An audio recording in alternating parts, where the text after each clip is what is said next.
Assalamualaikum warahmatullahi wabarakatuh. Perkenalkan, nama saya Dulfa Mirza dengan NIM B1A12407.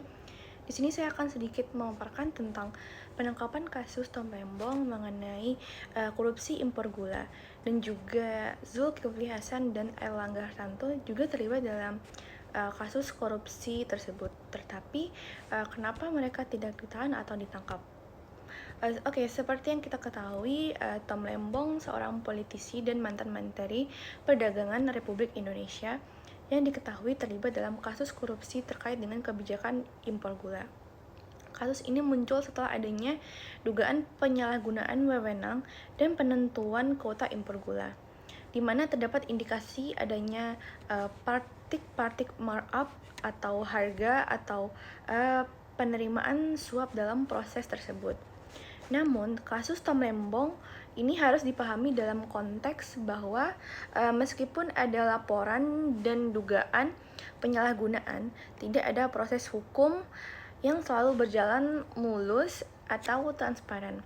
Dalam banyak kasus, meskipun ada penyelidikan yang intensif, proses hukum terhadap pejabat tinggi bisa sangat lambat dan dipengaruhi oleh berbagai faktor, termasuk tekanan politik, posisi kekuasaan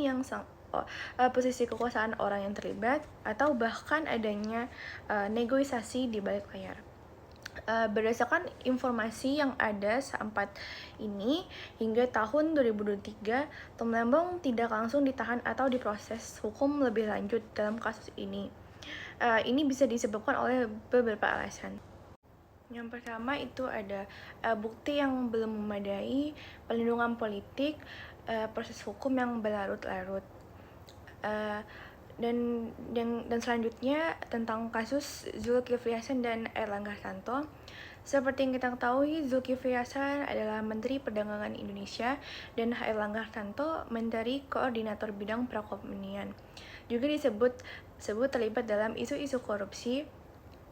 Kedua tokoh ini berasal dari partai yang memiliki pengaruh besar dalam politik Indonesia, seperti Partai Amanat Nasional atau PAN dan Golkar. Mereka memiliki posisi strategis yang bisa mempengaruhi kebijakan pemerintah, dan ini sering menjadi faktor mempengaruhi persepsi tentang perlakuan hukum terhadap mereka. Meskipun ada dugaan bahwa kedua tokoh ini terlibat dalam praktik korupsi tersebut, seperti dalam pengaturan bijakan impor atau alokasi anggaran, mereka tidak langsung ditahan atau dijadikan tersangka dalam kasus-kasus tersebut. Hal ini dapat dijelaskan oleh beberapa alasan. Yang pertama, kekuasaan politik dari jaringan. Zulkifli Hasan dan Airlangga Hartarto adalah tokoh penting dalam politik Indonesia yang memiliki pengaruh besar di partai masing-masing serta pemerintahan. Politisi dengan posisi ini seringkali memiliki di partai masing-masing kekuatan politik yang bisa mempengaruhi jalannya penyidikan dan proses hukum. Dalam beberapa kasus, kekuasaan atau kekuatan ini bisa digunakan untuk memperlambat proses hukum atau bahkan menghindari sanksi. Dan yang kedua, belum ada cukup bukti yang sangat kuat, sepertinya hal dengan Tom Lembong. Meskipun ada dugaan keterlibatan dalam praktik korupsi, tidak ada bukti yang cukup kuat yang bisa membawa mereka ke ranah hukum. Sistem hukum Indonesia seringkali mengutamakan bukti yang kuat-kuat sebelum seseorang dapat dijadikan tersangka atau ditahan. Yang ketiga, ada politik keadilan dan diskresi. Dalam banyak kasus, proses hukum bisa sangat dipengaruhi oleh kebijakan politik pemerintahan yang sangat sedang berkuasa. Terkadang kebijakan tersebut lebih mengutamakan stabilitas politik atau kepentingan tertentu, sehingga kasus-kasus besar mungkin tidak diproses dengan serius atau bisa ditunda sampai situasinya dianggap lebih aman bagi pihak-pihak yang terlibat. Yang keempat, ada faktor hukum dan prosedur.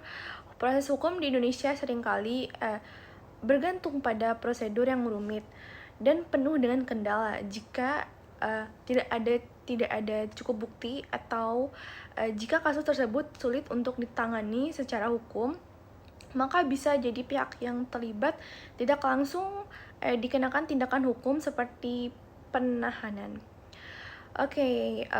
Mengapa beberapa pejabat tinggi yang terlibat dalam dugaan korupsi tidak langsung ditahan atau diproses hukum dengan cepat?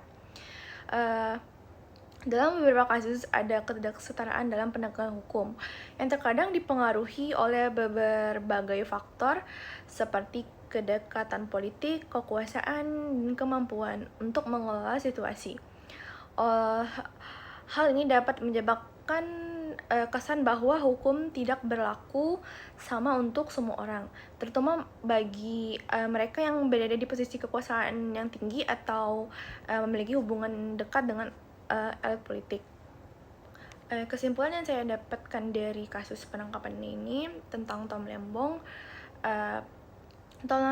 dan Zulkifli Hasan dan Airlangga Hartarto tidak langsung ditahan, meskipun ada dugaan korupsi yang melibatkan mereka, bisa jadi disebabkan oleh berbagai faktor yang kompleks, mulai dari kekuatan politik, kurangnya bukti yang cukup kuat, hingga pengaruh mereka memiliki dalam struktur politik Indonesia. Dalam banyak kasus, pejabat tinggi atau orang-orang yang memiliki posisi strategis seringkali dapat menggunakan berbagai cara untuk memperlambat proses hukum atau bahkan menghindari tindakan hukum yang serius. Proses hukum dalam korupsi di Indonesia memang seringkali dipengaruhi oleh faktor-faktor eksternal yang sulit diprediksi, dan ini menyebabkan ketidaksetaraan dalam penegakan hukum di negara tersebut. Terima kasih.